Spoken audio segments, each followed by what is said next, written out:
السلام السلام السلام یا نبی السلام علیکم ورحمۃ اللہ وبرکاتہ۔ وعلیکم السلام ورحمۃ اللہ وبرکاتہ۔ نحمده ونصلي ونسلم على رسوله الكريم اما بعد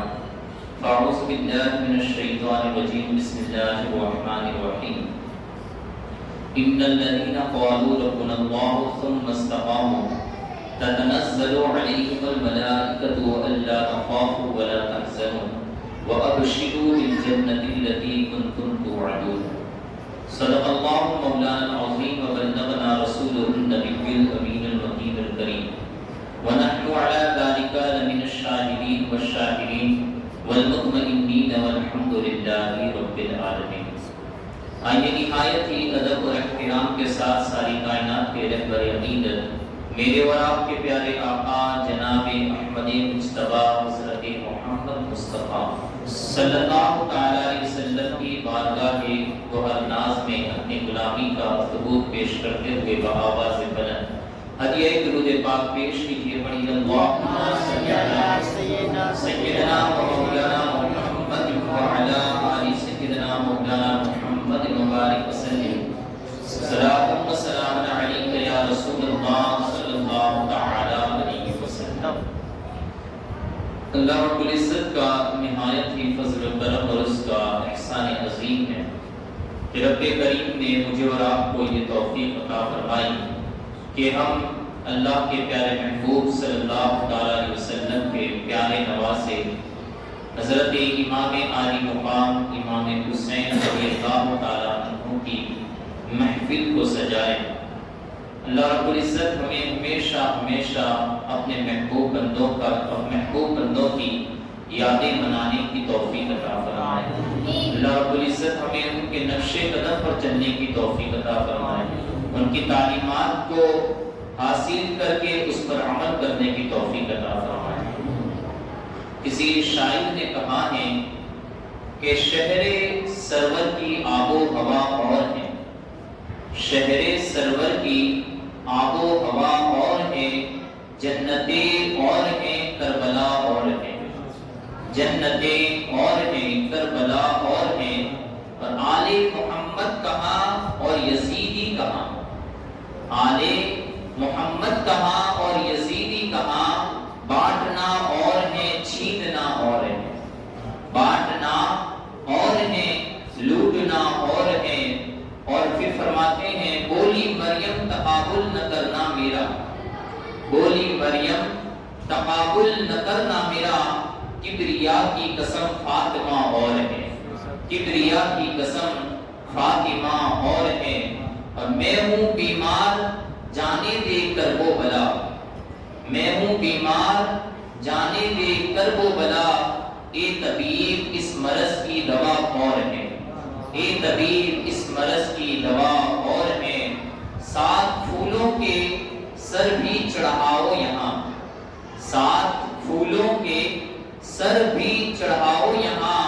مقبرے اور ہیں کربلا اور ہیں، مقبرے اور ہیں کربلا اور ہیں۔ آل احمد کہاں اور یزیدی کہاں، بانٹنا اور ہے چھیننا اور ہے، شہر سرور کی آب و ہوا اور ہے، جنتیں اور ہیں کربلا اور ہیں۔ درود پاک پڑھیے اللہم صلی علی سیدنا و مولانا محمد وعلی آل سیدنا مولانا محمد بارک وسلم۔ صلاۃ و سلام علیک یا رسول اللہ صلی اللہ تعالی علیہ وسلم۔ کل ہم نے سماعت کیا تھا کہ حضرت امام مسلم بن عقیل رضی اللہ تعالیٰ عنہ حضرت امام عالی مقام امام حسین رضی اللہ تعالیٰ عنہ نے اپنا نائب بنا کر آپ کو کوفہ کی طرف بھیجا، اور اس کے بعد جو امام مسلم کے ساتھ ہوا اس کو بھی ہم نے سماعت کیا۔ آج ہماری یہ 6ٹھی مجلس ہے اور ہم کربلا کے ذکر کی طرف بالکل تیزی کے ساتھ ہر روایت کو مختصر انداز میں بیان کرتے ہوئے آگے بڑھ رہے ہیں۔ انشاءاللہ کوشش یہ رہے گی کہ ہم کربلا کے بعد کے واقعات یہ زیادہ سے زیادہ تر سماعت کر سکیں، انشاءاللہ اس کی کوشش رہے گی۔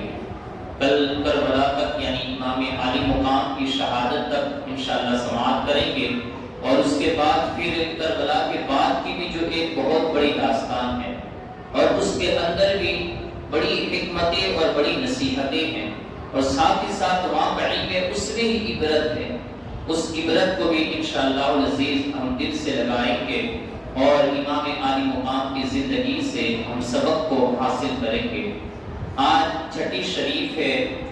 امام عالی مقام کے پوتے حضرت خواجہ خواجگاں فخر ہندوستان حضرت خواجہ معین الدین حسن سنجری چشتی اجمیری رضی اللہ تعالی عنہ کا بھی یوم، یعنی ان سے بھی نسبت اس دین کو ہے۔ ساتھ ہی ساتھ ابھی کچھ ہی روز پہلے حضرت بابا فرید الدین گنج شکر رحمۃ اللہ تعالی علیہ کا بھی یوم وصال گزرا۔ تو انشاءاللہ العزیز ایک دو باتیں ان بزرگوں کی تعلیمات میں سے بھی ہم آخر میں سماعت کرتے ہوئے چلیں گے۔ حضرت امام مسلم رضی اللہ تعالی عنہ کی جب شہادت ہو گئی اور ظالموں نے اپنی ظلم و جفا کی داستان کو رقم کر دیا، تو اس کے بعد اب دیکھیے کہ کوفہ والوں پر ایک ایسا خوف و ہراس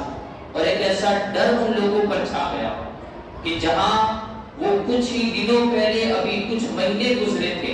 کہ شعبان کی ان تاریخوں کے اندر وہ امام عالی مقام امام حسین رضی اللہ تعالی عنہ کی طرف خطوط لکھ رہے تھے، اور اس انداز میں خطوط لکھ رہے تھے کہ ایک ایک خط کے اندر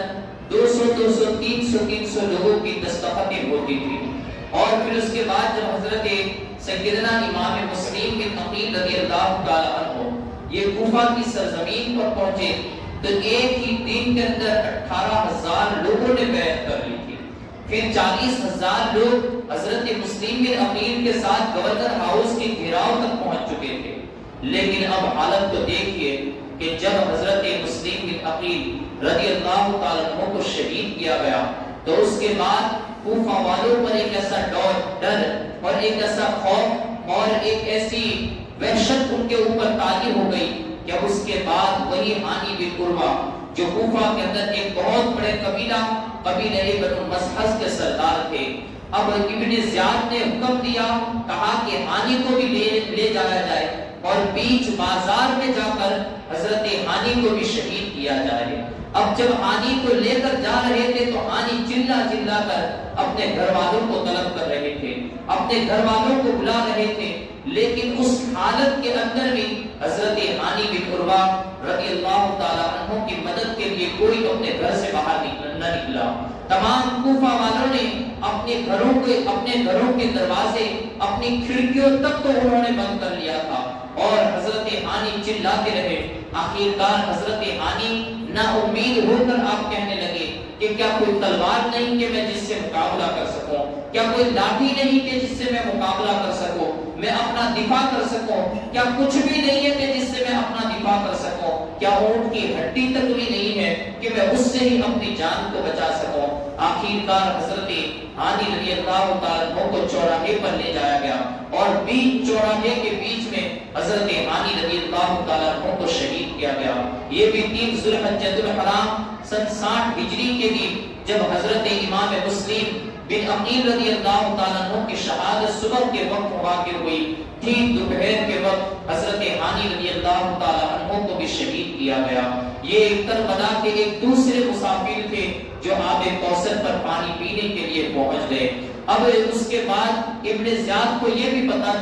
پتا تھا کہ حضرت مسلم بن عقیل جب کوفہ آئے تھے تو اس وقت اپنے ساتھ اپنے 2 بیٹوں کو بھی لائے تھے۔ وہ محمد اور ابراہیم کی تلاش کے لیے اب اس نے حکم نامہ جاری کر دیا۔ حضرت مسلم بن عقیل جب سلیمان بن سرد کے مکان سے وہاں نکلے تھے تو قاضی شریح کے پاس حضرت محمد اور حضرت ابراہیم کو رکھ دیا تھا۔ قاضی شریح رحمۃ اللہ علیہ نے جب دیکھا کہ حضرت امام مسلم بن عقیل رضی اللہ تعالیٰ کو یہ شہید کر دیے گئے ہیں تو اس کے بعد قاضی شریح رحمۃ اللہ علیہ دونوں شہزادوں کے پاس آئے۔ دونوں شہزادوں کے پاس آ کر ان کے سر پر ہاتھ پھیرنے لگے، ان کے چہروں پر ہاتھ پھیرتے ہوئے ان کو اپنے سینے سے لگا لیا اور آپ کی آنکھوں سے آنسو جاری تھے۔ غمناک چہرہ تھا، وہ حضرت مسلم کی شہادت کو چھپا رہے تھے، لیکن جب بیٹوں نے ان کے رونے کی وجہ پوچھی اور اس طریقے سے شفقتانہ انداز کو جب پوچھا، کہا کہ ایک آزش رہے، یہ تو انداز ایسا ہے جیسے کوئی یتیموں کے سر پر ہاتھ پھیر رہا ہو۔ ہمارے خاندان میں اس انداز سے یتیموں کی چارہ گیری کی جاتی ہے، یتیموں کے ساتھ اس طریقے سے شفقتانہ انداز اختیار کیا جاتا ہے۔ ایک عزیز صاحب، کیا ہم لوگ یتیم ہو چکے ہیں کہ آپ ہمارے سروں پر ہاتھ پھیر رہے ہیں، آپ ہمیں تھپیاں دے رہے ہیں، آپ ہمیں اپنے سینے سے لگا رہے ہیں؟ قاضی صاحب جو اب تک اپنے دل کو تھامے ہوئے تھے، لیکن بچوں کی زبان سے جب انہوں نے یہ الفاظ سنے تو اس کے بعد وہ اپنے آپ کو نہ روک سکے، انہوں نے ان کی آنکھوں سے بے ساختہ آنسو جاری ہو گئے اور کہا کہ شہزادوں، اللہ نے آپ کے والد محترم کو شہادت نصیب فرمائی ہے، اور وہ آپ کے نانا جان رسول پاک صلی اللہ تعالی علیہ وسلم کے پاس آب کوثر سے شیراب ہو رہے ہوں گے۔ اب جب بیٹوں نے اپنے والد بزرگوار کی شہادت کو سنا تو اس کے بعد جو اب تک ان کا بھی دل تھما ہوا تھا، اب وہ بے ساختہ رونے لگے۔ ایک تو غریب الوطن تھے، اپنے وطن سے بھی دور تھے، ساتھ میں کوئی رشتہ دار بھی نہیں ہے۔ ایک والد بزرگوار کا سایہ تھا، وہ بھی سر سے اٹھ چکا تھا، وہ بھی شہید ہو گئے، اور پھر ایسا بھی نہیں تھا کہ جن لوگوں نے بلایا تھا اب وہ لوگ ساتھ دیتے، بلکہ وہ تمام کے تمام کے اب دشمن بن چکے تھے، اور تمام کے تمام بھی اس انداز سے انہوں نے بھی ظلم و جفا کی وہ داستان انہوں نے رقم کی تھی کہ جن لوگ بلانے والے تھے وہی لوگ اب دشمن بنے تھے، اب وہی لوگ خون کے پیاسے بھی ہو گئے تھے۔ قاضی صاحب نے دیکھا کہ ابن زیاد یہ انہی کو تلاش کر رہا ہے، اس نے ان کو تلاش کر رہا ہے۔ قاضی صاحب اپنے بیٹے سے کہا کہ میں نے کوفہ کے اندر سے ایک بات معلوم کی ہے، مجھے خبر ملی ہے کہ کل صبح کے وقت حج کے لیے ایک قافلہ کوفہ سے روانہ ہوگا، وہ خانہ کعبہ کو جائے گا اور وہاں سے مدینہ طیبہ کی حاضری ہوگی۔ کہا کہ کل صبح کے وقت وہ قافلہ روانہ ہونا ہے، کل صبح کے وقت ان کا زادرہ تیار رکھنا اور بچوں کو اس قافلے کے ساتھ باب العراقین میں پہنچنا اور قافلے والوں کے ساتھ چھوڑ آنا۔ کسی معتبر خاندان نبوت کی عظمت و احترام کو پہچاننے والے شخص کے ہاتھوں میں ان دونوں صحابزادوں کو امانت کے طور پر دے آنا۔ اب اسد صبح کے وقت اٹھا لیکن وہ لیٹ ہو چکا تھا۔ قاضی صاحب کا لڑکا دونوں بچوں کو لیا، دیکھتا ہے کہ حالات بگڑے ہوئے ہیں، اب چھپا کر ان بچوں کو لے جانا بھی تھا۔ اس نے فوراً ہی دونوں بچوں کو ایک سواری پر سوار کیا اور اس کے اپنے ساتھ سوار کیا، اور پھر وہ باب العراقین کی طرف دوڑنے لگا۔ اپنے گھوڑے کو دوڑانے لگا تو دور ہی سے اسے قافلے کا گرد و غبار اڑتا ہوا نظر آیا۔ جیسے اس نے گرد و غبار کو اڑتا ہوا دیکھا تو اس کے بعد اس نے بچوں کو مخاطب کرتے ہوئے کہا دیکھو وہ دور میں جو گرد و غبار اڑ رہا ہے وہ وہی قافلے کا لگ رہا ہے، آپ دونوں تیزی سے دوڑتے ہوئے اس سے قافلے کے ساتھ ہو جاؤ۔ اب بچے نیچے اترے، وہاں پر دوڑنے لگے۔ علامہ ارشد القادری صاحب نے جو اس کی داستان رقم کی ہے، اگر جب ہم اس کو پڑھتے ہیں تو آنکھوں سے آنسو جاری ہو جاتے ہیں۔ علامہ صاحب نے اپنے انداز میں ایک تاریخی الفاظ کے ساتھ جو ان دونوں شہزادوں کے دوڑنے کی حالت اور کیفیت کو بیان کیا ہے، فرماتے ہیں کہ دوڑتے جا رہے ہیں، ایک پتا بھی اگر گرتا، پتے کے گرنے کی بھی آواز آتی، دونوں بچے سہٹ جاتے، وہ دونوں ایک دوسرے کے سینے سے لگ جاتے، یہاں تک کہ وہ دوڑ رہے ہیں۔ ایک غریب الوطن ہے، کوئی رشتہ دار نہیں ہے، تمام کے تمام لوگ یہ خون کے پیاسے بنے ہوئے ہیں، ساتھ ہی ساتھ حکومت وقت بھی یہ انہی کی تلاش میں لگی ہوئی ہے۔ دونوں بچے دوڑے جا رہے ہیں کہ کسی بھی طریقے سے قافلے کے ساتھ ہو جائے، لیکن جب بہت دور نکلے تو کیا دیکھتے ہیں کہ نہ قافلے کے کوئی آثار نظر آ رہے ہیں،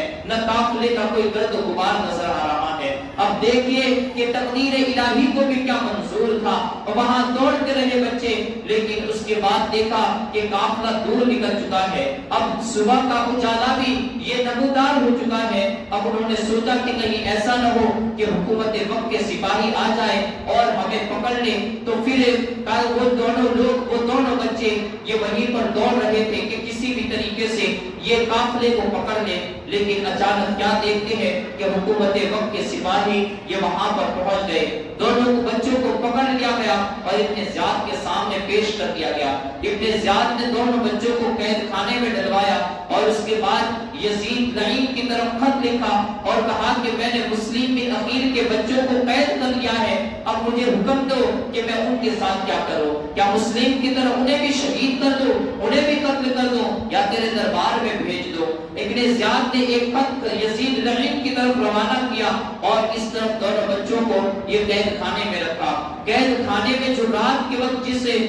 جس سے سپاہی کی ڈیوٹی تھی اس کا نام مشغول تھا، وہ محب اہل بیت تھا، وہ خاندان نبوت کی عظمت اور احترام کو جانتا تھا۔ اس نے رات ہی میں فیصلہ کر لیا کہ میری جان جائے تو جائے لیکن خاندان نبوت پر حرف نہیں آنے دوں گا، خاندان نبوت کی عظمت و شان کو میں باقی رکھوں گا۔ الغرض اس نے رات ہی میں فیصلہ کیا، وہ دونوں بچوں کو لے گیا، اپنے گھر لے گیا اور گھر لے جا کر انہیں کھانا کھلایا۔ کھانا کھلانے کے بعد ان بچوں کو اپنی انگوٹھی دی اور کہا کہ اے شہزادو، تم جانتے ہو کہ میرے اس کام پر مجھے ابن زیاد کل مار دے گا، مجھے قتل کر دے گا، میری جان بلکہ میری ہزاروں جانیں بھی ہو اور خاندان نبوت پر اگر قربانی دینے کی باری آئے تو مشکور اپنی ہزار جانیں بھی تم پر قربان کر سکتا ہے۔ میری اس انگوٹھی کو لے جاؤ اور تمہیں اب میرا قادسیہ چلے جانا، وہاں پر میرا بھائی ہے اور اسے یہ انگوٹھی بتانا تو وہ تمہیں مدینہ طیبہ تک پہنچا دے گا،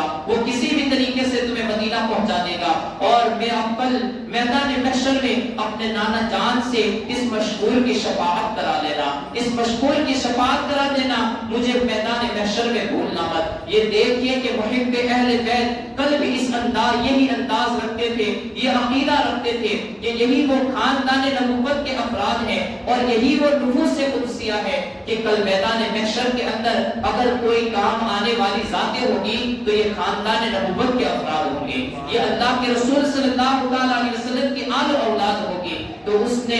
اس انداز سے عقیدت اور محبت والا انداز ان کے ساتھ عقیدت اور محبت والے انداز کے ساتھ ان کے ساتھ پیش آیا۔ اب دونوں بچے یہ وہاں رات کے وقت بھاگتے رہے، اب بھاگتے بھاگتے وہ بہت دور نکل گئے، لیکن کیا دیکھتے ہیں کہ جہاں سے انہوں نے بھاگنا شروع کیا تھا صبح کا جب سفیدہ نمودار ہوا تو پھر اسی جگہ پر پہنچے ہوئے تھے جس جگہ سے انہوں نے بھاگنا شروع کیا تھا۔ تقدیر الہی کو کچھ ویسا ہی منظور تھا کہ یہاں پر آل نبی کو اسی طریقے سے ان کافروں کا بدبختوں کا ظلم و ستم برداشت کرتے ہوئے ہی آب کوثر کی جام کو پینا تھا۔ وہاں پر وہ دونوں بچے، ایک تالاب تھا، اس تالاب کے پاس سے ایک کھوکھلا درخت تھا، اس کھوکھلے درخت کے اندر داخل ہو گئے کہ کسی بھی طریقے سے پورے دن کے اندر چھپ لیا جائے، پھر رات کے وقت پھر سے بھاگنا شروع کریں گے۔ وہ دونوں بچے ایک کھوکھلے درخت کے اندر چھپ گئے۔ وہاں پر ایک لونڈی آئی جو کسی مالکہ کی لونڈی تھی، نوکرانی تھی، وہاں پر پانی بھرنے کے لیے آئی۔ وہ پانی بھرنے کے لیے جیسے ہی اس نے اپنے گھڑے کو پانی کے اندر ڈالا تو کیا دیکھتی ہیں کہ اوپر سے دو شہزادوں کا کہ جن کے چہرے کی شان ہی بتا رہی تھی کہ یہ کوئی سلطان زادے ہیں، یہ کوئی شہزادے ہیں، ان کے چہرے کی رونق ہی بتا رہی تھی کہ یہ کوئی عام بچے نہیں ہیں بلکہ یہ سلطان زادے لگ رہے ہیں، یہ کوئی شہزادے لگ رہے ہیں۔ اس نے فوراً ہی اوپر کی طرف دیکھا تو کیا دیکھتی ہے کہ دو بچے جو نورانی صورت والے تھے، جن کی شکل و صورت بہت ہی خوبصورت تھی، جو اپنی شکل و صورت کے اعتبار سے شہزادے نظر آ رہے تھے۔ اس نے فوراً ہی اپنا پہلا لفظ نکالا، کہا شہزادو تم لوگ کون ہو؟ اس نے جیسے ہی وہ نورانی شکل کو دیکھا، گویا میرے امام فرماتے ہیں کہ تیری نسل پاک میں ہے بچہ بچہ نور کا، تو ہے عین نور تیرا سب گھرانہ نور کا۔ میرے آقا کی آل و اولاد کو بھی اللہ نے وہ حسن و جمال عطا فرمایا ہے کہ وہ جو شخص بھی ان کی شکل کو دیکھتا ہے تو وہ بھی پہچان جاتا ہے یہ کوئی عام بندہ نہیں ہے، یہ شہزادہ لگ رہا ہے، یہ شہزادہ رسول لگ رہا ہے، یہ آل نبی لگ رہے ہیں۔ الغرض اس نے پہچانتے ہوئے کہا اے شہزادو تم کون ہو اور کہاں سے آئے ہو، یہاں پر کیوں چھپے ہوئے بیٹھے ہو، تمہارے چہرے پر یہ خوف و ہراس کیوں ہے؟ انہوں نے بتایا، کہا کہ ہم اس جگہ پر ہمیں کوفہ والوں نے بلایا تھا، ہمارے باپ مسلم بن عقیل رضی اللہ تعالی عنہ کو یہ شہید کر دیا گیا ہے، ہم یہاں پر غریب الوطن ہیں ہم یتیم ہو چکے ہیں، ہمارے رشتہ دار، ہمارا خاندان یہاں سے بہت دور ہے، ہمارا یہاں پر کوئی نہیں ہے۔ اس نے بچوں کو تھپکی دیتے ہوئے کہا بیٹو گھبراؤ نہیں، شہزادوں گھبراؤ نہیں، میں اس مالکن کی نوکرانی ہوں کہ جو محبان اہل بیت میں سے ہے، جو اہل بیت اطہار سے محبت کرنے والی ہے۔ میں تمہیں ان دونوں کے پاس لے چلتی ہوں، وہ تمہارا بہت ہی ادب و احترام کریں گے، وہ تمہاری عزتیں کریں گے۔ وہ لوٹی، وہ نوکرانی ان دونوں شہزادوں کو لے کر وہاں پر پہنچی اور اپنی مالکہ کو وہ تحفہ دیا۔ مالکہ بھی اپنی نوکرانی سے اس قدر خوش ہوئی کہ اسی خوشی کے اندر اس لوٹی کو آزاد بھی کر دیا۔ کہا آج تو نے مجھے بڑا ہی تحفہ عطا کیا ہے کہ یہ تحفہ صرف دنیا کا فائدہ پہنچانے والا نہیں ہے، بلکہ یہ تحفہ مجھے آخرت میں بھی فائدہ پہنچائے گا کہ یہ دونوں شہزادے کل میدان محشر میں اپنے نانا سے میری شفاعت فرمائیں گے۔ الغرض سے اس نے یہاں پر شہزادوں کو سپرد کیا۔ اب اس طرف مشکور کے اوپر ایک اور آفت اور بلا آنے لگی تھی۔ ابن زیاد کو جب پتا چلا کہ مشکور دارو گئے جیل نے اس نے دونوں شہزادوں کو یہ خود سے آزاد کر دیا ہے، تو اس نے مشکور کو بلایا، کہا کہ اے مشکور، کیا تجھے میرا ڈر نہیں لگا؟ کیا میں تجھے قتل نہیں کر دوں گا کہ تو نے میرے حکم کے بغیر ان دونوں کو آزاد کر دیا، تو نے ان دونوں کے بھاگنے میں مدد کی، تو نے ان دونوں کو یہاں سے بھگا دیا۔ مشکور بڑے ہی جذبے میں تھا، اس نے اپنی محبت اور عقیدت کا اظہار کیا، کہا کہ مشکور کی ایک جان کیا، اگر مشکور کی 1000 جانیں بھی ہو تو اہل بیت نبوت پر میں 1000 جانوں کو قربان کر دوں گا۔ اب مشکور کو وہ ڈنڈوں سے مارنے لگا، یہاں تک کہ پھر اس نے جلاد کو حکم دیا کہ مشکور کو بھی قتل کر دیا جائے۔ اب اہل بیت نبوت اور کربلا کی داستان کے اندر ایک اور شہید نے بھی اپنے نام کو رقم کر دیا۔ اب وہاں سے اس طرف دیکھیے کہ دونوں شہزادے یہ اس سے مالکہ کے گھر پر موجود تھے، جو ان کا بڑا ہی ادب و احترام کر رہی تھی، بڑی ہی تعظیم اور توقیر کے ساتھ پیش آ رہی تھی۔ اس کے بعد دیکھیے کہ اس کا شوہر جو تھا، جس کا نام حارث تھا، وہ رات بہت گزر چکی تھی اور آدھی رات کے وقت گویا کہ وہ اپنے گھر پر آیا۔ جب گھر میں آیا تو اس کی سانسیں بھی پھولی ہوئی تھی، گھوڑا بھی اس کے ساتھ نہیں تھا۔ مالکہ نے پوچھا، اس کی بیوی نے پوچھا، کہا کہ کیا معاملہ ہے، تمہاری سانس اتنی پھولی ہوئی کیوں ہے، تم اتنے تھکے ہارے کیوں لگ رہے ہو، اور گھوڑا کہاں ہے، تمہاری سواری کہاں ہے؟ کہا کہ آج صبح کے وقت سے ابن زیاد نے ایک اعلان کیا تھا کہ مسلم بن عقیل کے بچے یہ بھاگ گئے ہیں، دارو گئے جیل نے انہیں فرار کر دیا ہے، تو اس وجہ سے اس نے انعام رکھا ہے کہ جو بھی مسلم کے بچوں کو پکڑ کر لائے گا میں انہیں بڑا انعام دوں گا، انعام و اکرام سے نوازوں گا۔ کہا کہ میں انہی بچوں کو ڈھونڈنے کے لیے نکلا، یہاں تک کہ ان کی تلاش کے اندر ہی میرا گھوڑا بھی مر گیا ہے، اور میں ہانپتے کانپتے آج گھر کی طرف آیا ہوں، بڑی مشکل سے میں اپنے گھر پر آیا ہوں، یہاں تک کہ میں خود تھک چکا ہوں۔ جب عورت نے سنا جو محب اہل بیت تھی، اس نے کہا استغفر اللہ کہ کیا تمہیں اپنی آخرت کی ذرا برابر فکر نہیں ہے؟ کل نبی رحمت صلی اللہ علیہ وسلم کو کیا وہ دکھاؤ گے؟ کیا مسلم کے بیٹے جن کوفہ والوں نے انہیں اپنے آپ سے ان کو یہاں پر دعوت دے کر بلایا اور اب ان کے دشمن بن گئے، ان کے باپ کو تو شہید کر لیا، اب بیٹوں کے بھی دشمن بن گئے۔ اس نے کہا بے وقوف، تو جانتی نہیں ہے کہ اس پر کتنا بڑا انعام ہے، ہماری پوری زندگی عیش و آرام کے ساتھ گزر جائے گی، چونکہ اس کے دل کے اندر دنیا کی محبت کوٹ کوٹ کر بس چکی تھی، اس وجہ سے اسے آخرت کا خیال نہ تھا کہ آخرت کی نعمتیں کتنی عظیم نعمتیں ہیں، اور واقعی میں جس کے دل کے اندر دنیا بس جاتی ہے وہ انسان اپنی آخرت کو بھول جاتا ہے، وہ اللہ اور اس کے رسول کے احکامات کو فراموش کر دیتا ہے، اس کی دھیان صرف دنیا کے مال و متاع پر ہوتی ہے، دنیا کی عظمتوں پر ہی ہوتی ہے، وہ اس کی امیدیں صرف دنیا تک ہی محدود ہوتی ہے، وہ یہی سوچتا رہتا ہے میرا ایک مکان ہے 2 مکان ہو جائے، میں اس انداز سے پھرنے والا بن جاؤں، میں ایسی گاڑیوں میں پھرنے والا بن جاؤں۔ جس کے دل کے اندر دنیا بس جاتی ہے، میرے آقا رحمت صلی اللہ علیہ وسلم ارشاد فرماتے ہیں حب الدنیا رأس کل خطیئۃ، دنیا کی محبت ہر برائی کی جڑ ہے، جو دنیا کی محبت کے اندر پھنستا ہے تو پھر سمجھ لیجئے کہ وہ رہتے رہتے ہر برائی کے اندر پھنستا چلا جاتا ہے۔ الغرض اس حارث کے دل کے اندر بھی دنیا کی مال و متاع کی محبت تھی، اب اس نے وہ رات رات کا وہ دن بھر کا تھکا ہوا تھا، رات کو کھانا کھایا اور فوراً ہی سو گیا۔ جیسے ہی نیند لگی اچانک وہاں پر وہ جو ایک خاص کمرے کے اندر دونوں بچے سوئے ہوئے تھے کہ بڑا بھائی محمد یہ وہاں اچانک اٹھ گیا اور اس نے چھوٹے بھائی کو اٹھایا، کہا بھائی اٹھو اٹھو، اب ہمارے بھی جانے کا وقت آ چکا ہے۔ کہا کہ کیا معاملہ ہے، تمہیں کیا ہوا ہے کہ تم اس بےتابی کے ساتھ مجھے اٹھا رہے ہو؟ بڑے بھائی نے چھوٹے بھائی کو اپنے سینے سے لگا دیا، کہا کہ ابھی میں نے دیکھا کہ نانا جان رسول پاک صلی اللہ تعالی علیہ وسلم کی بارگاہ میں ہمارے بابا مسلم بن عقیل وہاں پر پیش ہوئے تھے، ہمارے چچا حضرت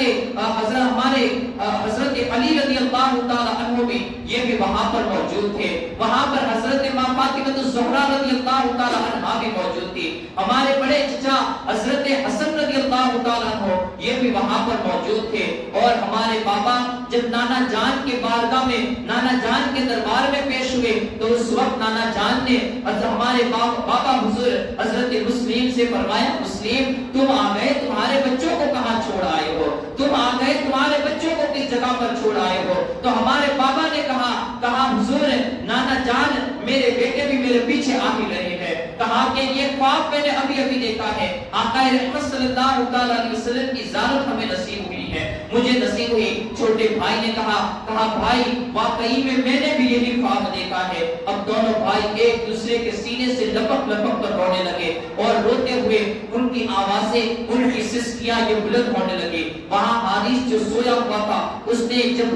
بچوں کے رونے کی آواز سنی تو اس نے اپنی بیوی سے کہا کہ یہ بچوں کے رونے کی آواز ہمارے گھر سے کیسے آ رہی ہے؟ وہ محبان اہل بیت، وہ محب اہل بیت جو بیوی تھی اس کو سہم گئی اور پہلے تو چھپانے کی کوشش کی، کہا ہو سکتا ہے تم دن بھر کے تھکے ہوئے ہو، تم کوئی خواب دیکھ رہے ہو، یہ یا بچوں کو پڑوسیوں کے بچے رو رہے ہو اور اس کی آواز تمہیں اپنے گھر میں سنائی دیتی ہو۔ اس نے پہلے تو وہ اس کی بات کو اس نے مان لی، وہ پھر سے سو گیا، لیکن جب آوازیں بلند ہونے لگی تو وہ اس خاص کمرے کی طرف دوڑا اور جا کر دیکھا تو وہی دونوں بچے حضرت مسلم بن عقیل کے، وہی دونوں شہزادے یہ وہاں پر لیٹے ہوئے تھے۔ جیسے ہی اس نے پوچھا کہا تم دونوں کون ہو؟ ان دونوں نے تو جان لیا تھا یہ ہمارا ہی گھر ہے، یہاں پر اس طریقے سے تعظیم ان کی توقیر ہوئی تھی، انہیں کھانا اس انداز سے پیش کیا گیا تھا، ان کی عظمت اور شان کو اس قدر پہچانا گیا تھا کہ انہوں نے اس گھر کو اپنا ہی مکان سمجھ لیا تھا۔ بچوں نے سادگی سے جواب دے دیا ہم مسلم بن عقیل کے بیٹے محمد بن ابراہیم ہے۔ اس بدبخت نے جیسے ہی حضرت مسلم بن عقیل کے بیٹے ہیں یہ لفظ کو سنا تو وہ فوراً غیظ و غضب میں آ گیا، دونوں کی زلفوں کو پکڑ کر انہیں ایک دوسرے کے ساتھ پٹکانے لگا اور تماچے مارنے لگا، کہا بدبختوں میں نے تمہارے لیے اپنے گھوڑے کو اپنے سواری کو بھی کھو دیا، پورا دن تھک ہارتا رہا اور پھرتا رہا کہ کسی بھی طریقے سے تمہیں پکڑ کر ابن زیاد کے پاس لے جا کر انعام کو حاصل کرو، اور تم لوگ ہو کہ میرے گھر کے اندر آرام کر رہے ہو، چین و سکون کی نیند سو رہے ہو اور یہاں پر میرے چین کو برباد کر رہے ہو۔ البتہ جب اس نے یہ کہا پہلے مارتا رہا، پیچھے وہ محب اہل بیت بیوی بھی آئی، اس نے اس کے قدم کو پکڑ لیے، منت سماجت کرنے لگی، اس کے سامنے ہاتھ جوڑنے لگی، لیکن دنیا کا وہ کتا اور دنیا کی محبت جس کے دل میں بس چکی تھی اس نے اس کی ایک نہ سنی۔ آخرکار دونوں بچوں کو ان کی زلفوں سے اس نے باندھ دیا، پیروں کے اندر بیڑیاں ڈالی گئی اور اس کے بعد ویسے ہی پوری رات انہیں تڑپنے کے لیے اس نے چھوڑ دیا۔ صبح کا سفیدہ جیسے ہی نمودار ہوا، بیوی پوری رات منت و سماجت کرتی رہی، لیکن وہ دنیا کا حریص، وہ دنیا کا لالچی، وہ دنیا کی مال و متاع کا کتا وہ اس سے باز نہ آیا۔ آخرکار صبح کے وقت جب وہ دونوں بچوں کو لیا اپنے ایک خچر پر سوار کیا اور سوار کر کے وہاں سے چلنے لگا، بیوی نے پھر سے پاؤں پکڑ لیے، لیکن بیوی کو بھی اب اس نے ایک تیش میں آ کر ایسا زوردار تماچا مارا کہ وہ دیوار سے ٹکرائی اور وہیں پر بے ہوش ہو کر گر گئی۔ وہ دونوں بچوں کو نہر فرات کے کنارے پر لے گیا، نہر فرات کے کنارے پر پہنچ کر اس نے دونوں بچوں کو ایک ساتھ میں کھڑا کیا. ایک ساتھ میں کھڑا کرنے کے بعد اس نے دونوں بچوں کو قتل کرنا چاہا. بڑے بھائی محمد نے کہا کہ مجھے پہلے شہید کر دو, میں اپنے چھوٹے بچے کے, میں اپنے چھوٹے بھائی کو شہید ہوتا ہوا نہ دیکھ سکوں گا. چھوٹا بھائی کہنے لگا نہیں, پہلے مجھے شہید کر دو کہ میں اپنے بڑے بھائی کو نہ دیکھ سکوں گا. الکر ظالم کی تلوار اٹھی. دونوں بھائی ایک ساتھ کھڑے ہوئے تھے کہ اس تلوار نے دونوں کا ایک ساتھ ہی کام تمام کیا. انا للہ و انا الیہ راجعون. اب دیکھیے کہ ظالم کا انجام بھی کتنا ہی بدبختانہ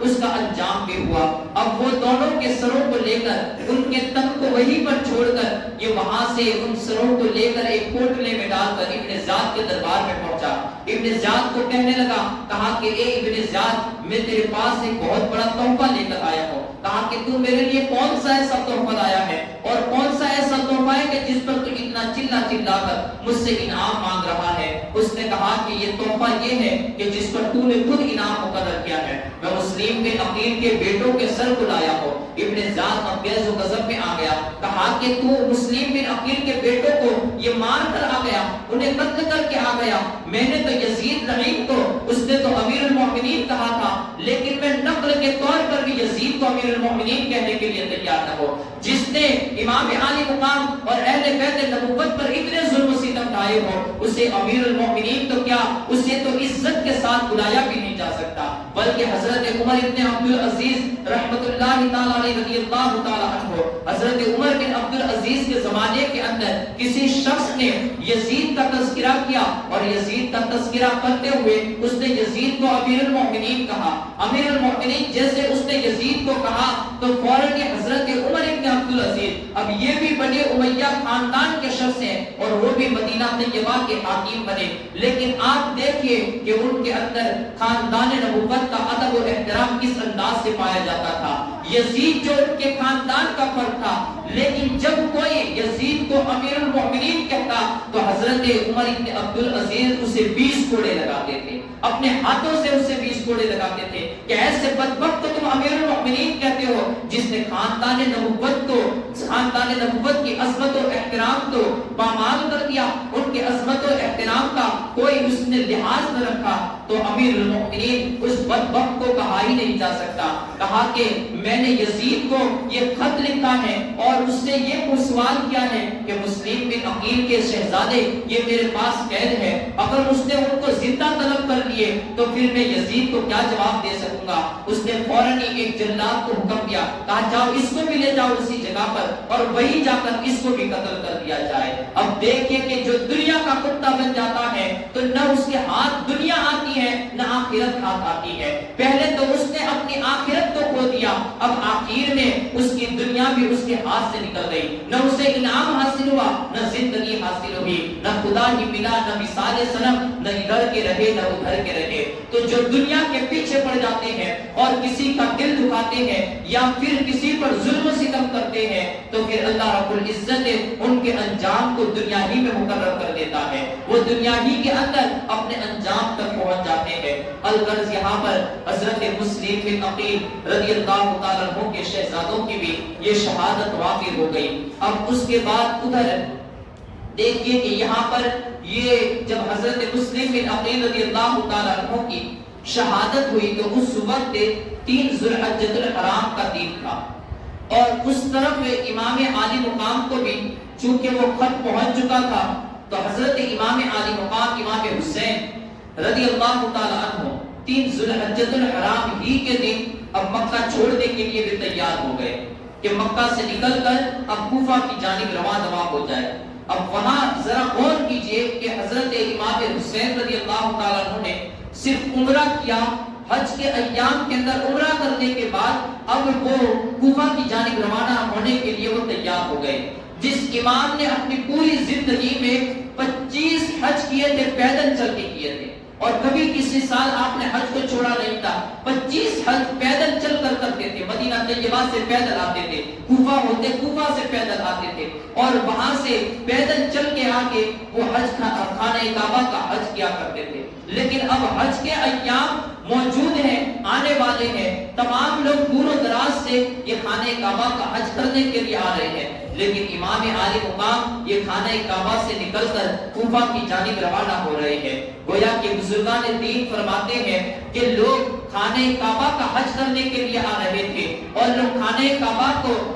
کا حج کر کے وہ اپنے نامہ اعمال کو بڑھا رہے تھے۔ میرے امام کا عقیدہ اور میرے امام کا عزم مصمم کہہ رہا تھا کہ لوگوں اس خانہ کعبہ کو باقی رکھنے کے لیے میں کوفہ کی جانب روانہ ہو رہا ہوں، اس خانہ کعبہ کو باقی رکھنے کے لیے، اس خانہ کعبہ کا حج دوسرے لوگ بھی کر سکے، اس وجہ سے میں کوفہ کی جانب روانہ ہو رہا ہوں۔ اور واقعی میں ویسا ہی ہوا کہ اس کے بعد 3 سال ہی گزرے تھے امام عالی مقام کی شہادت کے بعد کہ ان یزیدیوں نے خانہ کعبہ پر بھی حملہ کیا، اور خانہ کعبہ کا غلاف بھی یہ وہاں پر انہوں نے جلا دیا۔ حالانکہ ان کا جو حملہ تھا وہ حضرت عبداللہ بن زبیر رضی اللہ تعالیٰ عنہ کے ساتھ تھا، لیکن انہوں نے حملے کے وقت خانہ کعبہ کی عزت و احترام کا بھی لحاظ نہ کیا۔ وہاں پر وہ تمام نشانیاں جو اللہ رب العزت کی طرف سے آئی ہوئی تھی وہ تمام نشانیاں بھی جل گئی، خانہ کعبہ کا غلاف بھی جل گیا انہی یزیدیوں نے۔ اب میرے امام نے گویا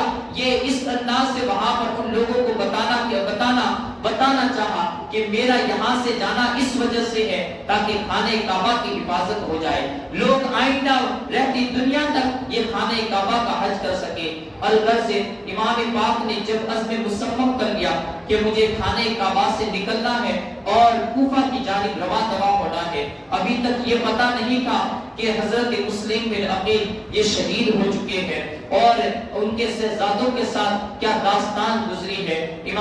حضرت امام حسین رضی اللہ تعالیٰ عنہ اب اپنے عزم مصمم کی وجہ سے وہ وہاں سے نکلنے لگے۔ جب صحابہ کرام کو پتا چلا کہ حضرت امام حسین رضی اللہ تعالیٰ عنہ یہ کوفہ کی جانب روانہ ہونے کے لیے یہ تیار ہو چکے ہیں، تو فوراً ہی حضرت عبداللہ ابن عباس، حضرت عبداللہ ابن عمر، حضرت ابو سعید خدری رضی اللہ تعالیٰ عنہ، حضرت جابر بن عبداللہ رضی اللہ تعالیٰ عنہ اور اسی طریقے سے بڑے بڑے دوسرے جو صحابہ تھے وہ تمام کے تمام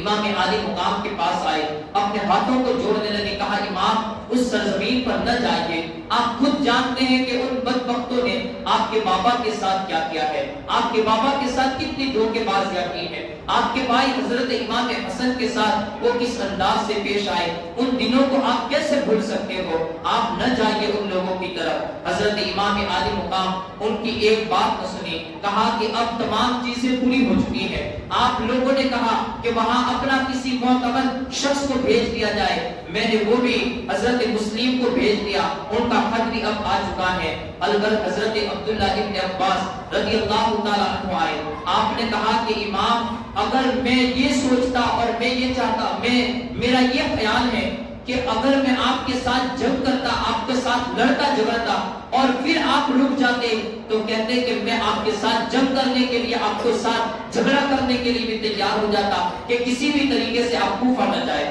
لیکن میں جانتا ہوں کہ آپ نے اب اپنا ارادہ بنا لیا ہے، آپ کسی کی نہیں سنیں گے اور آپ کوفہ جا کر ہی رہیں گے۔ الغرض آپ نے ان کو دعائیں دی اور کہا کہ امام آپ جانتے ہیں کہ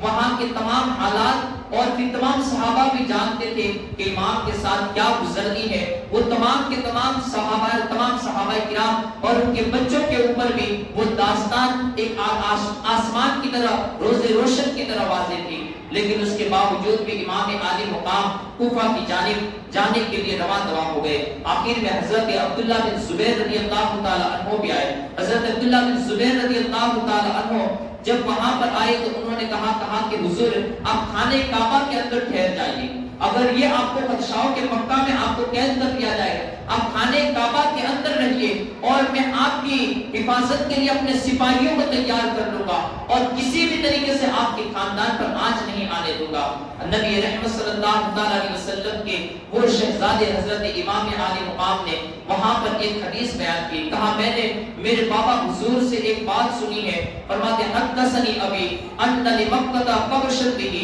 یستحل حرمتها فما احب ان اكون انا ذلك قبشین، کہا کہ میرے بابا نے ارشاد فرمایا تھا کہ ایک مینڈا ہوگا جو خانہ کعبہ کی حرمت کو حلال کر دے گا، کہا کہ میں وہ مینڈا بننا نہیں چاہتا، اور واقعی میں اس کے بعد ایسا ہوا کہ کہ پھر جب حضرت عبداللہ بن زبیر رضی اللہ تعالی عنہ یہ خانہ کعبہ ہی میں تھے اور یزیدیوں نے وہاں پر حملہ کیا اور پھر وہ جو خانہ کعبہ کا غلاف وغیرہ تھا وہ بھی جل کر راکھ ہو گیا اور یزیدیوں نے ایسی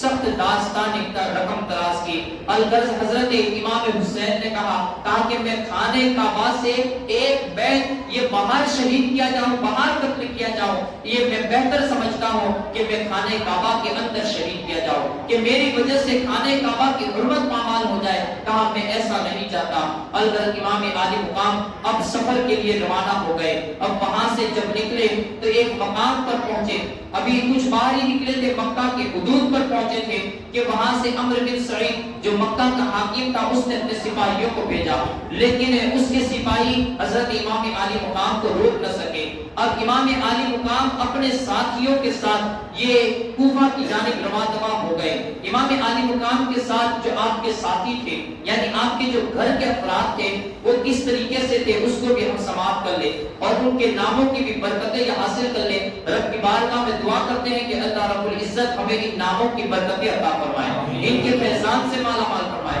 ہماری تمنا اور مرادوں کو پورا فرمائے۔ حضرت امام حسین رضی اللہ تعالی عنہ کے 3 صحابزادے تھے۔ حضرت زین العابدین جنہیں علی اوسط کہا جاتا تھا، حالانکہ بڑے تھے اور علی اوسط کے معنی ہوتے ہیں منجل علی یعنی بیچ والے علی، لیکن اس کی ایک وجہ یہ ہو سکتی ہے کہ حضرت علی کے زمانے میں چونکہ یہ پیدا ہوئے تھے اور حضرت امام حسین رضی اللہ تعالیٰ عنہ نے ان کا نام علی رکھا تھا، تو اب حضرت علی رضی اللہ تعالیٰ عنہ موجود تھے تو پھر انہیں علی اوسط کہا گیا، یعنی درمیان والے علی یا دوسرے نمبر والے علی۔ تو گویا کہ حضرت ان کو بھی علی ان کا نام تھا۔ پھر حضرت شہر بانو جو آپ کی بیوی تھی حضرت امام حسین کی، وہ بھی ساتھ میں موجود تھی اور ان کے پیٹ سے جو پیدا ہوئے تھے حضرت علی اکبر رضی اللہ تعالیٰ عنہ، یہ دوسرے حضرت امام عالی مقام کے صاحبزادے تھے، وہ بھی کربلا کے سفر میں آپ کے ساتھ تھے۔ اسی طریقے سے حضرت علی اصغر رضی اللہ تعالیٰ عنہ جو قبیلہ بنو خزاعہ کی ایک بیوی سے پیدا ہوئے تھے، وہ بھی آپ کے ساتھ تھے اور حضرت علی اصغر رضی اللہ تعالیٰ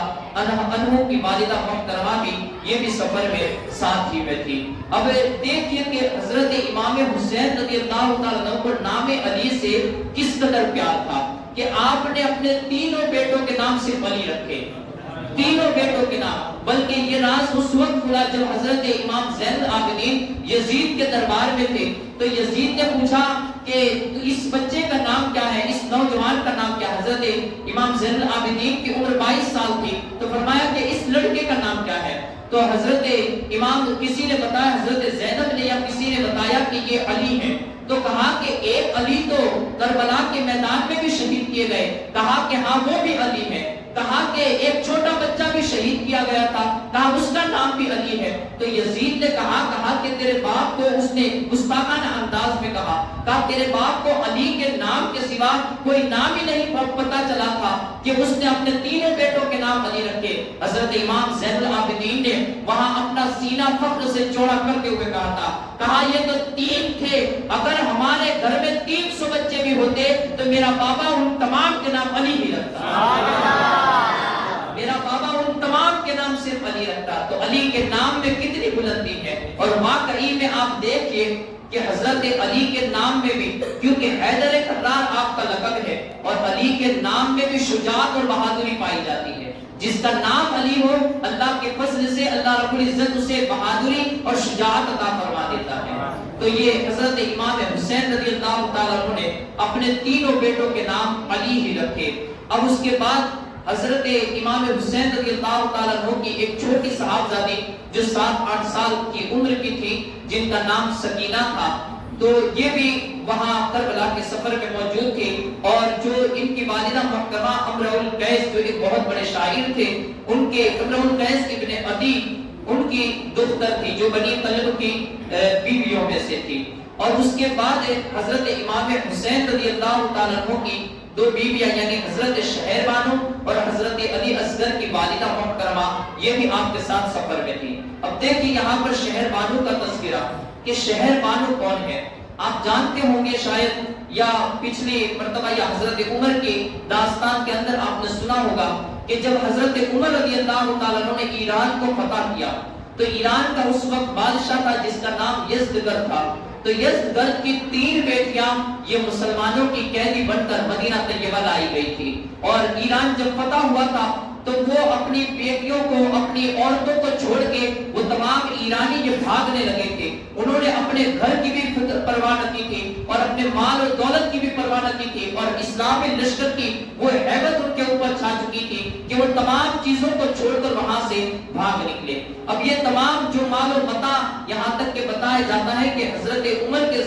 زمانے میں جب ایران فتح ہوا تو 70 جہازوں کے اندر ایران کا مال غنیمت مدینہ طیبہ لایا گیا تھا. 70 جہازوں کے اندر. اب اس کے اندر یہ بیویاں بھی تھی جس میں حضرت شہر بانو جو یزدگرد کی بیٹی تھی وہ بھی لائی گئی. اب شاہ ایران کی بیٹی تھی, خوبصورتی کے اندر بھی یکتے روزگار تھی اور بتایا جاتا ہے روایتوں میں آتا ہے کہ اس کی دوسری 2 بہنیں بھی تھی. اب جب وہ تمام کے تمام مدینہ طیبہ لائی گئی تو وہ تمام کے تمام خوف و ہراس کے عالم میں تھے, کیونکہ ابھی تک انہوں نے مسلمانوں کے رعب اور دبدبے کو ہی دیکھا تھا اور مسلمانوں کے رحم و کرم سے ناواقف تھی. انہوں نے وہاں پر چلتی ہوئی تلواروں ہی کو دیکھا تھا اور اسی کے نظارے دیکھے تھے. وہ بھول گئی تھی اور وہ جانتی نہیں تھی کہ مسلمان رحم و کرم بھی کتنا اونچا کرتے ہیں اور کتنا عالیشان کرتے ہیں. وہ تمام کے تمام وہاں پر بالکل خاموش اور تھرائے ہوئے بدن کے ساتھ کھڑی ہوئی تھی. تمام کے تمام کانپ رہی تھی. جتنے غلام تھے وہ کانپ رہے تھے کہ اب ہمارے ساتھ کیا معاملہ کیا جائے گا,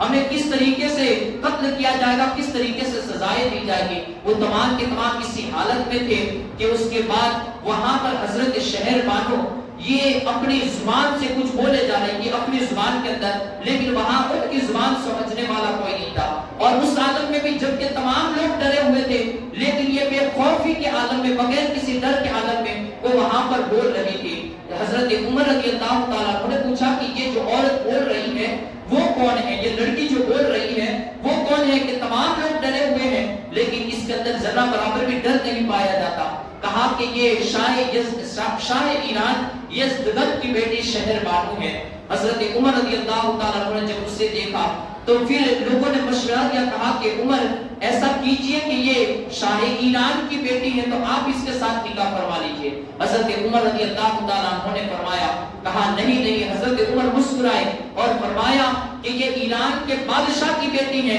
تو مدینے کے بادشاہ کے بیٹے کے ساتھ اس کا نکاح کیا جائے گا, مدینے کے بادشاہ کے بیٹے کے ساتھ. اور قرآن کی گویا کہ حضرت عمر یہ تفسیر فرما رہے تھے کہ قرآن میں جو کہا تھا کہ وہ ابناءنا و ابناکم, نبی آپ اپنے بیٹوں کے ساتھ ان کے سامنے جائیے. تو نبی پاک صلی اللہ علیہ وسلم جو اپنے بیٹوں کے طور پر لے گئے تھے وہ حضرت حسنین کریمین کو لے گئے تھے. تو حضرت امام حسین یہ آقا رحمت صلی اللہ علیہ وسلم کے ایک آقا رحمت صلی اللہ علیہ وسلم نے اپنا بیٹا کہا کرتے تھے. تو نبی پاک صلی اللہ علیہ وسلم کے بیٹے کے طور پر آپ سے خطاب فرمایا. پھر لوگوں نے سمجھ لیا کہ شاید ہو سکتا ہے حضرت عمر اپنے بیٹے کے ساتھ اس کا نکاح فرمائے, لیکن پھر اسی وقت حضرت عمر نے ایک آواز لگائی, کہا حسین ابن علی کہاں ہے, انہیں دربار مسجد نبوی میں بلایا جائے. اور اسی وقت حضرت امام حسین رضی اللہ تعالیٰ عنہ یہ مسجد نبوی میں حاضر ہوئے تو حضرت شہر بانو کو آپ کے نکاح میں دیا گیا. حضرت شہر بانو یہ بڑی ہی حسین بھی تھی, ساتھ ہی ساتھ اپنے ساتھ بتایا جاتا ہے کہ جب وہ ایران سے مدینہ طیبہ آئی تھی تو اس کے بدن کے اوپر, ان کے بدن کے اوپر پورا سونا ہی سونا لگا ہوا تھا کہ سونے کے اندر گویا کہ وہ دکھ بھی نہیں رہی تھی, اس طریقے سے انہوں نے سونا پہنا ہوا تھا. حضرت امام عالی مقام امام حسین رضی اللہ تعالیٰ عنہ کے نکاح میں آتے ہی انہوں نے اپنے تمام سونے کو بھی صدقہ کر دیا, یہاں تک کہ ان کے ساتھ کئی غلام اور کئی لونڈیاں یہ حضرت عمر نے عطا فرمائی تھی, وہ تمام غلاموں کو بھی ایک ایک کر کے حضرت امام عالی مقام کے نام پر وہ آزاد کر دی گئی. تو حضرت شہر بانو بھی کربلا کے سفر میں تھی. اسی طریقے سے حضرت امام حسن رضی اللہ تعالی عنہ کے 4 صحابزادے یہ بھی موجود تھے. حضرت قاسم رضی اللہ تعالی عنہ, حضرت عبداللہ, حضرت عمر اور حضرت ابو بکر رضی اللہ تعالی عنہ یہ تمام کے تمام کربلا میں شہید بھی ہوئے. اب دیکھیے کہ حضرت امام حسن رضی اللہ تعالی عنہ کے صحابزادوں کے نام بھی دیکھیے کسی کا نام قاسم ہے، کسی کا نام عبداللہ ہے، تو کسی کا نام عمر اور ابو بکر ہے۔ بہت سے لوگ کبھی فرق واضح کرتے ہیں کہ اہل بیت کو یہ صحابہ ابو بکر اور عمر سے یہ دشمنی تھی، یا ابو بکر اور عمر کو اہل بیت سے دشمنی تھی، اس طریقے کے اشکال پیدا کرتے ہیں۔ اب یہاں پر نام دیکھیں کہ اہل بیت اطہار یہ اپنے بچوں کے نام بھی ابو بکر اور عمر کے نام پر رکھ رہے ہیں۔ اگر دشمنی ہوتی تو ابو بکر اور عمر کے نام نہ رکھتے، تو لوگوں کو گمراہ کرنا نہ کیا جائے، بلکہ لوگوں کے اندر محبت کے درس بانٹے جائے۔ اب اسی طریقے سے حضرت علی رضی اللہ تعالی عنہ کے بھی 5 فرزند، یعنی حضرت امام حسین کے بھائی بھی موجود تھے۔ حضرت عباس بن علی، حضرت عثمان بن علی، حضرت عبداللہ بن علی، حضرت محمد بن علی اور حضرت جعفر بن علی رضوان اللہ تعالی علیہم اجمعین۔ یہ پانچوں کے 5 بھی امام پاک کے ہمراہ تھے۔ اب یہ جو حضرت عباس بن علی اور یہ جو 5 بھائی ہیں، وہ ایک ہی عورت جسے ام بنین کہا جاتا تھا، اور ان کا نام فاطمہ تھا، اور وہ بنی کلب خاندان کی وہ بیٹی تھی۔ اب ان سے یہ تمام بچے پیدا ہوئے تھے، اور حضرت علی رضی اللہ تعالیٰ عنہ کا یہ حضرت فاطمہ رضی اللہ تعالیٰ عنہ کے انتقال کے بعد یہ پہلا نکاح تھا۔ جب حضرت فاطمہ رضی اللہ تعالیٰ عنہ کا انتقال ہونے لگا، یعنی آقا رحمت صلی اللہ تعالیٰ علیہ وسلم کی شہزادی حضرت فاطمہ کا جب ان کا انتقال ہونے لگا، تو انہوں نے حضرت علی کو اپنے پاس بلایا اور کہا کہ اے علی، کیا تم میرے انتقال کے بعد دوسرا نکاح کرو گے؟ تو حضرت علی رضی اللہ تعالیٰ عنہ یہ خاموش ہو گئے۔ حضرت علی نے کوئی جواب نہ دیا، کیونکہ دیکھیے کہ دوسرے نکاح کی عورت کے سامنے پیشکش کرنا اور یہ عورت کے سامنے دوسرے نکاح کی بات کرنا گویا کہ ان کو ناراض کر دیتا ہے،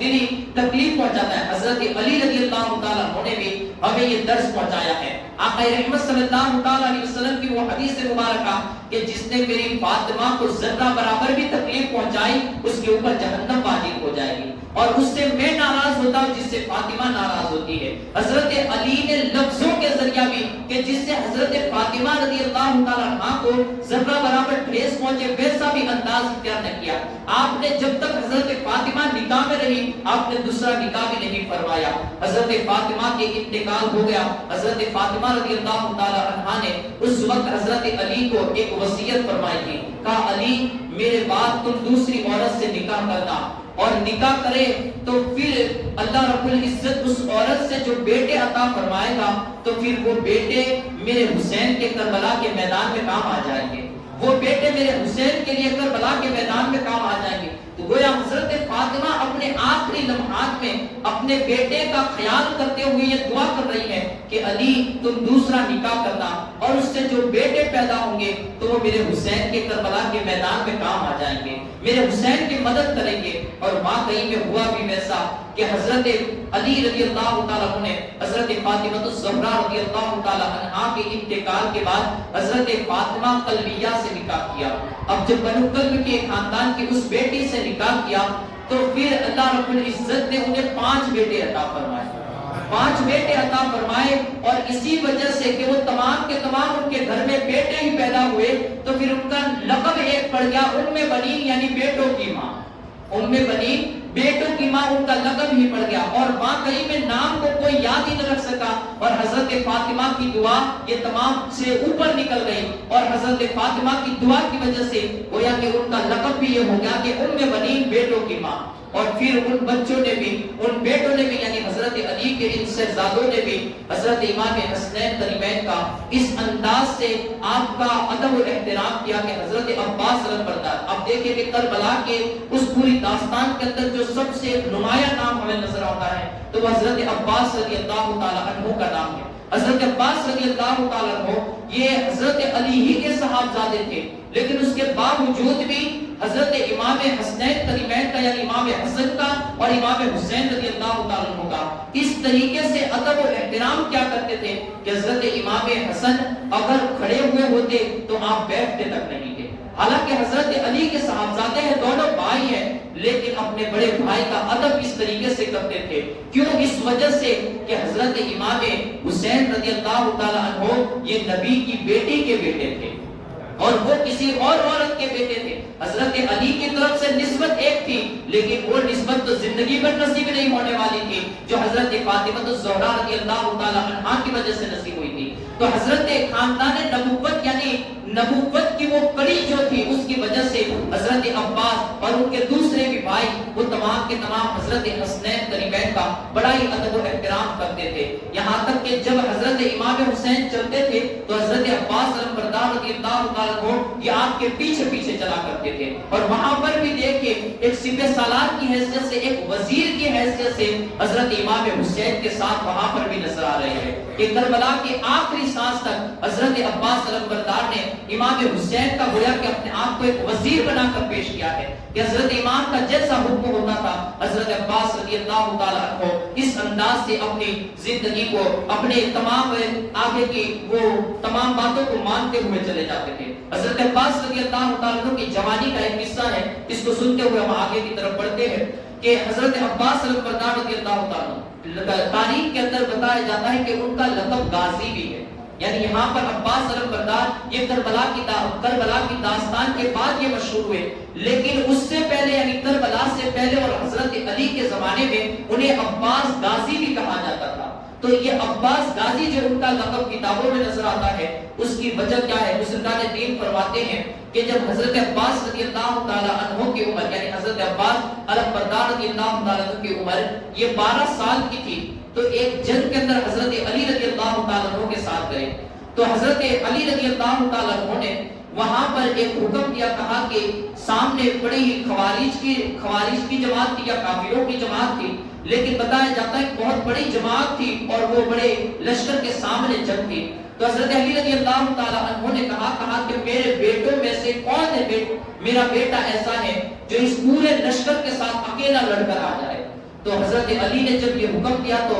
حضرت امام حسن رضی اللہ تعالیٰ عنہ پہلے کھڑے ہو گئے. حضرت امام حسن جیسے ہی کھڑے ہوئے تو حضرت علی رضی اللہ تعالیٰ عنہ نے آپ کو بٹھایا, کہا کہ حسن تم نے سنا نہیں, میں نے صرف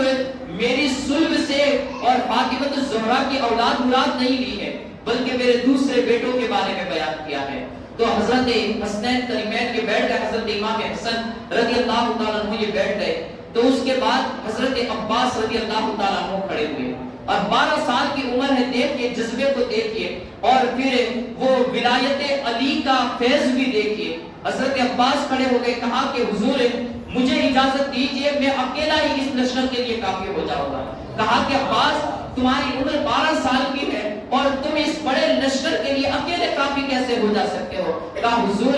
اگر یہ تو اسباب کو لینا اور اسباب کا فائدہ اٹھانا یہ ضروری ہے, ورنہ اگر آپ اپنی پلکوں کا اشارہ فرمائے اور مجھے اجازت عطا فرمائے تو آپ کی پلک جھپکنے سے پہلے وہ لشکر ختم ہو جا سکتا ہے.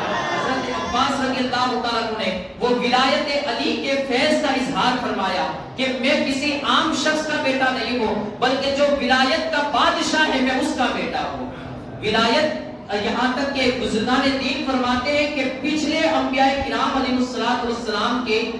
ولیوں کو بھی یعنی حضرت آدم سے لے کر حضرت عیسیٰ روح اللہ تک کے تمام اولیاء کو بھی اگر اللہ رب العزت ولایت عطا فرماتا تھا تو فرماتے ہیں کہ حضرت علی کے صدقے میں انہیں ولایت نصیب ہوگی.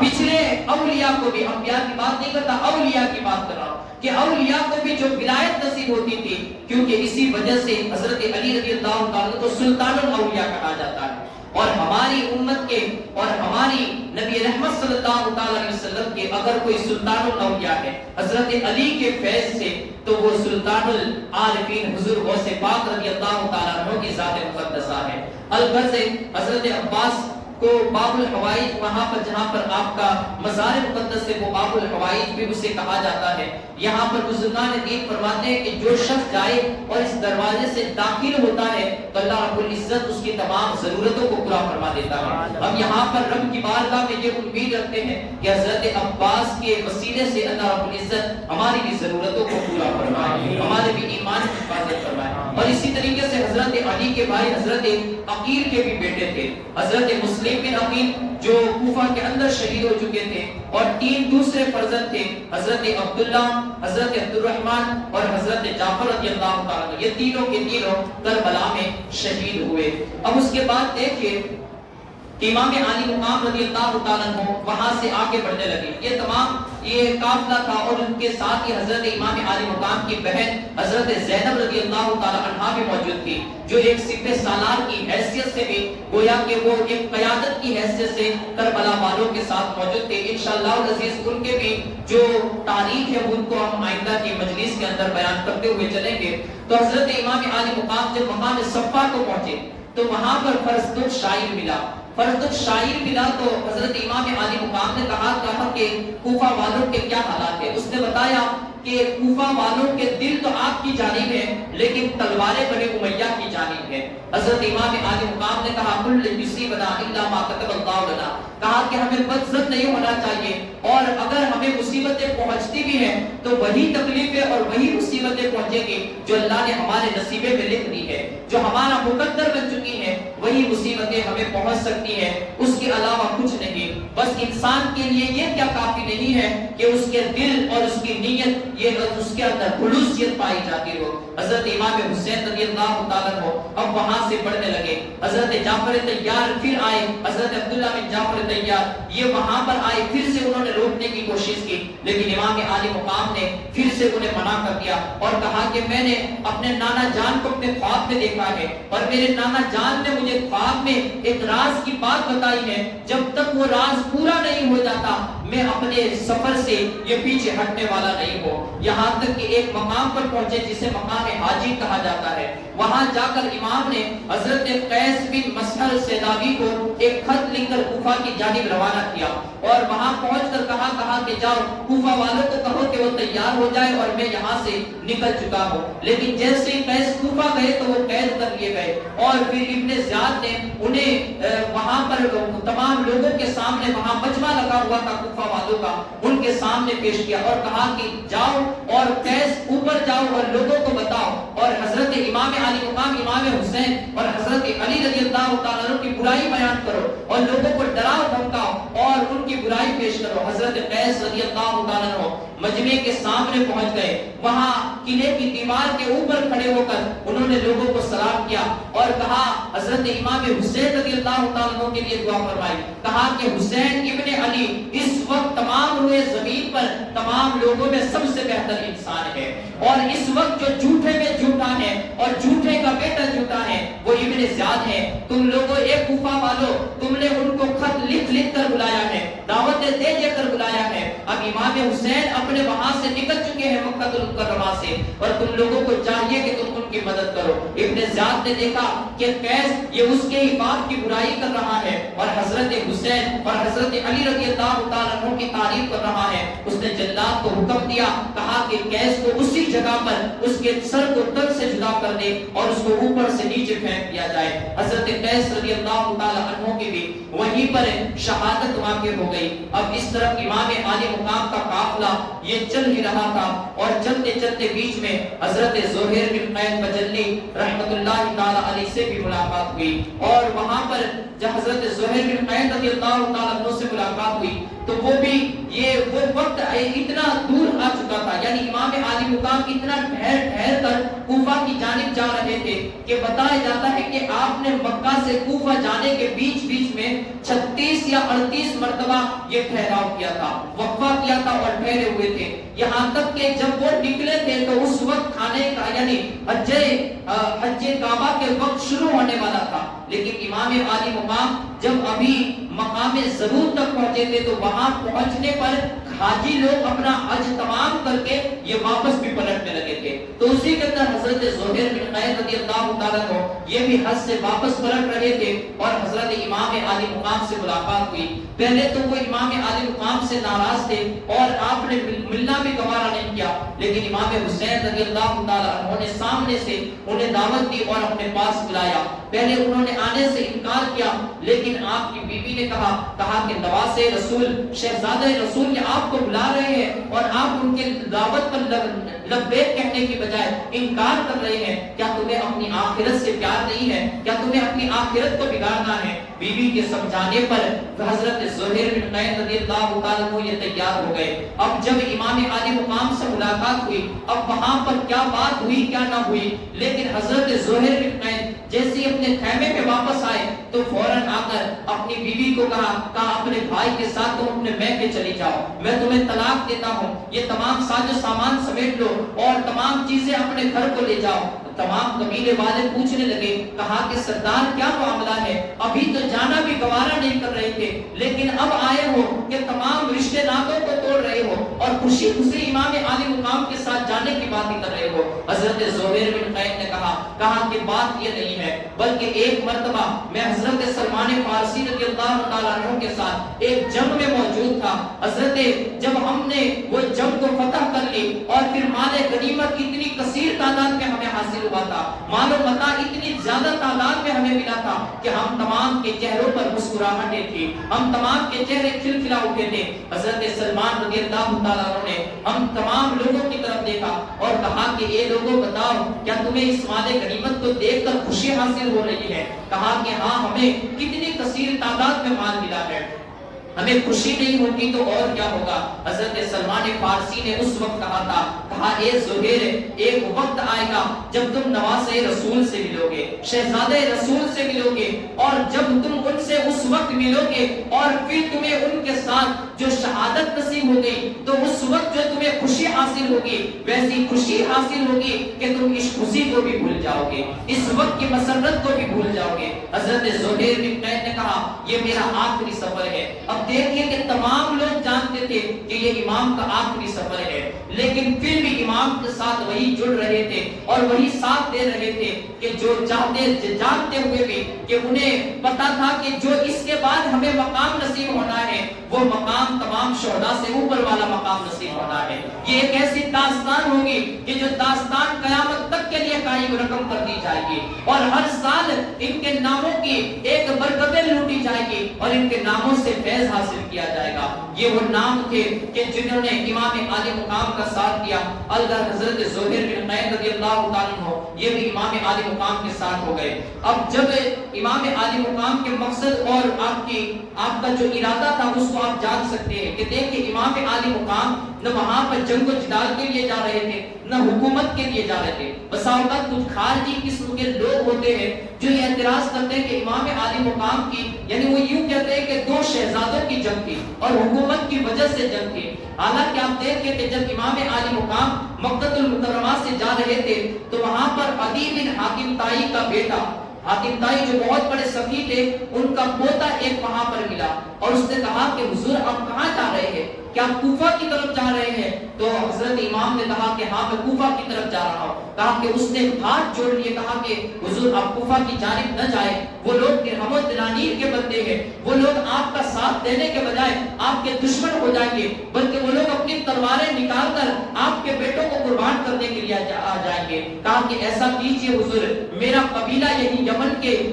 کے سرحدوں پر واقع ہے، آپ میرے قبیلے میں آ جائیے، وہاں پر رہیے، میں آپ کی حفاظت کروں گا اور چند دن کا موقع دیجئے، میرے پاس 30,000 کا لشکر جرار موجود ہے، 30,000 کا لشکر جرار موجود ہے، اگر آپ حکم دیں گے تو میں اپنے پورے لشکر کو آپ کی پلکوں کے اشارے پر رکھوں گا اور پھر ہم جا کر کوفیوں کے ساتھ جنگ بھی کریں گے اور وہ تمام چیزیں فتح بھی کر لیں گے۔ امام عالی مقام نے کہا میں کوئی فتوحات حاصل کرنے کے لیے نہیں جا رہا ہوں بلکہ مخلوق خدا کی رہبری کرنے کے لیے جا رہا ہوں، لوگوں کو خدا کی پہچان اور معرفت حاصل کروانے کے لیے جا رہا ہوں۔ الغرض امام عالی مقام کے ارادے یہ واضح تھے کہ امام عالی مقام کوئی حکومت کی غرض کی وجہ سے نہ جا رہے تھے بلکہ لوگوں کے اندر دین کی تبلیغ کے لیے جا رہے تھے، بلکہ یوں کہیے کہ امام عالی مقام تو شہادت کا جام نوش کرنے کے لیے جا رہے تھے۔ الغرض مقام سالبیہ پر جب پہنچے تو وہاں پر حضرت مسلم بن عقیل رضی اللہ تعالیٰ عنہ کی شہادت کی خبر امام کو پہنچ گئی۔ ایک آنے والے شخص نے بتایا، کہا کہ حضور آپ کوفہ جا رہے ہیں لیکن وہاں پر حضرت مسلم بن عقیل کو شہید کر دیا گیا ہے اور ان کے بیٹوں کی بھی شہادت واقع ہو گئی ہے۔ امام عالی مقام نے انا للہ و انا الیہ راجعون یہ بار بار پڑھتے رہے اور اس کے بعد پھر آپ نے اپنے بھائیوں کو اور حضرت علی رضی اللہ تعالیٰ عنہ کے بھی بھائیوں کو، اپنے چچاؤں کو یہ تمام خبر دی، کہا کہ حضرت مسلم بن عقیل یہ شہید کر دیے گئے ہیں۔ اس کے بعد کچھ لوگوں نے کہا کہ حضور اب ہمیں واپس ہو جانا چاہیے یا کسی اور راہ کی طرف جانا چاہیے، لیکن حضرت مسلم بن عقیل کے جو بھائی تھے انہوں نے کہا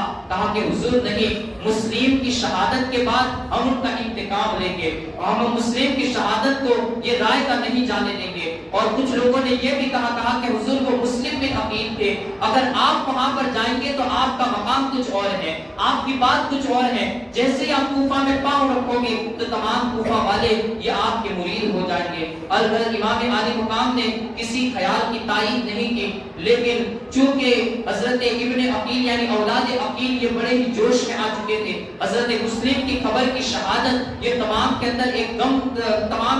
ایک غم اور سوگ کی کیفیت طاری کر چکی تھی۔ اب اس کے بعد امام عالی مقام نے پھر سے اپنے سفر کو آگے کی جانب رواں دوا فرمایا، یہاں تک کہ اب محرم 61 ہجری کی یہ پہلی تاریخ نمودار ہو چکی تھی۔ اب امام عالی مقام آگے کی طرف سفر کر ہی رہے تھے کہ یہاں تک کہ آپ نے دیکھا کہ دور سے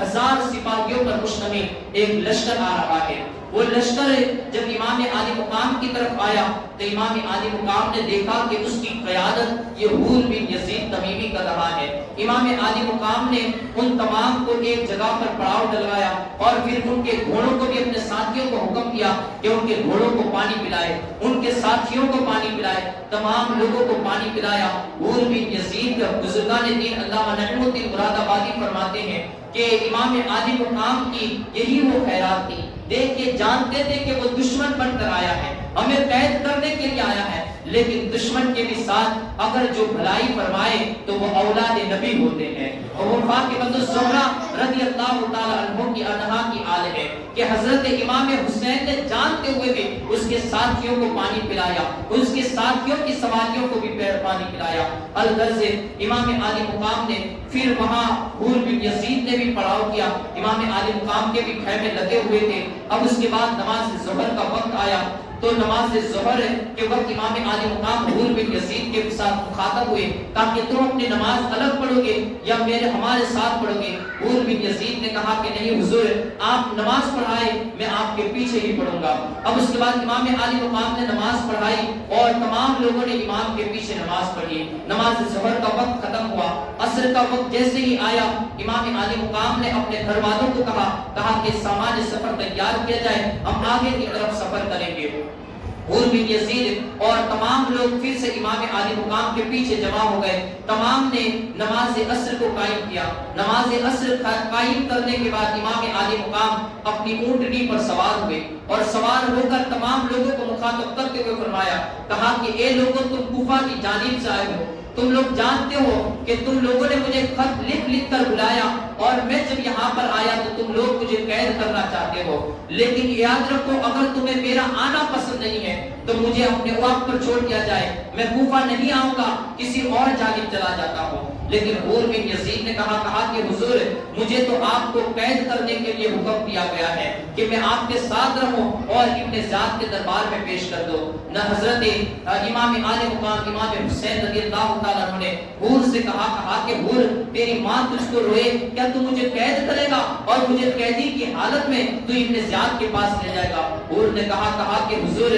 اگر آپ کے علاوہ کوئی اور عرب مجھے یہ طعنہ دیتا، یہ گالی دیتا تو میں بھی اس کو اسی الفاظ میں گالی دیتا، لیکن میں آپ کی ماں کا احترام کرتا ہوں، آپ کی والدہ کا احترام کرتا ہوں، اس لیے کہ آپ کی والدہ یہ پیغمبر کی شہزادی ہے، نبی کونین صلی اللہ علیہ وسلم کی شہزادی ہے۔ بزرگان دین فرماتے ہیں حضرت حور کا یہی وہ ادب و احترام تھا، حضرت حور کا یہی وہ ادب اور تعظیمی کلمات تھے کہ جو حور جہنم کے کنارے پر کھڑے ہوئے تھے، لیکن فاطمہ الزہرا رضی اللہ تعالی عنہا کے ادب و احترام کی وجہ سے اللہ نے حور کو جہنم کے کنارے سے کھینچ کر جنت کے محلات عطا فرما دیے۔ اور واقعی میں جو بھی خاندان نبوت، بزرگان دین، پیران اسلام علماء کرام کا اگر ادب و احترام کرتے ہیں اللہ رب العزت انہیں جنت کے محلات عطا فرماتا ہے. اور ہمارے دین کے اندر جو سب سے بڑی بنیاد ہے, جو سب سے بڑی کوئی کسی چیز کی بنیاد رکھی گئی ہے تو وہ ادب و احترام کی بنیاد رکھی گئی ہے کہ انسان کو ادب و احترام کا دامن یہ کبھی بھی نہیں چھوڑنا چاہیے. الغرض اب حور امام عالی مقام کے ساتھ چلتے رہے. امام عالی مقام نے کہا کہ ایسا کیا جائے کہ میں کوفہ کی جانب تو اب نہیں جاؤں گا اور میں مدینہ طیبہ جانے کے لیے راضی ہو رہا, میں مدینہ طیبہ جانا چاہتا ہوں. لیکن حور نے روک لیا, کہا کہ حضور ایسا کیجئے, میری رائے کو مان لیجئے, آپ مدینہ بھی نہ جائیے, کوفہ بھی نہ جائیے, آپ کسی درمیان والے راستے کو اختیار کر لیجئے. امام عالی مقام کو اس کی یہ رائے پسند آ گئی. الغرض امام عالی مقام رضی اللہ تعالی عنہ نے کوفہ سے بھی دائیں بائیں جانب کو ہٹتے ہوئے ایک راستے کی طرف چل دیے. اب وہاں سے چلتے رہے یہاں تک کہ حور بھی یہ آپ کے ساتھ چلتا رہا. اب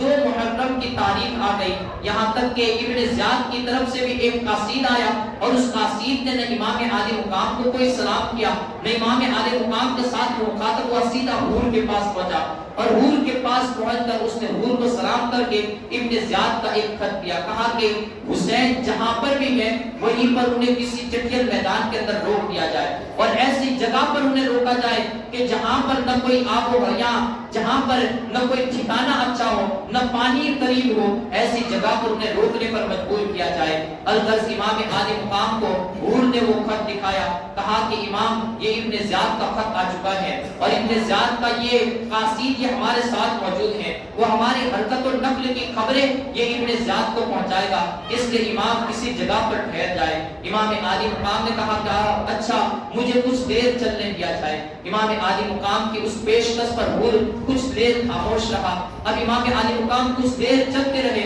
یہاں تک کہ پھر اور ایک جگہ آئی, وہاں پر حور کے ساتھیوں نے آ کر یہ امام عالی مقام کے راستے کو روک لیا. امام عالی مقام نے وہاں پر جب پہنچے تو آپ کے ساتھیوں نے کہا کہ حضور یہ جگہ تو بڑی وحشت والی معلوم ہو رہی ہے, یہاں پر تو آ کر اور دیکھ کر ہمیں ڈر محسوس ہو رہا ہے, کسی اور جگہ کا انتخاب کیجیے. امام عالی مقام اسی جگہ پر آپ نیچے کی طرف اتر گئے اور پوچھا, کہا کہ ہاذا موضع, کہا کہ یہ کون سی جگہ ہے. لوگوں نے بتایا کہ یہ